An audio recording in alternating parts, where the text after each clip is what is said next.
Hey there, need to charge sales tax or VAT on your invoices?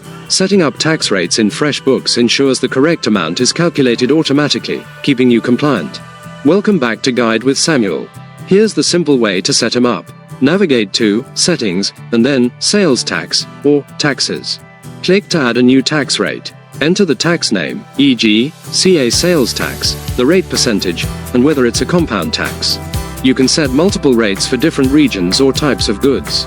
Once saved, you can assign the appropriate tax to each client or product, service item. My crucial pro tip: apply tax rates at the client level for consistency. In each client's profile, you can set the default tax rate. This automatically applies the correct tax to every invoice for that client, preventing manual errors every time you bill them. Just like that, you automate a critical compliance task.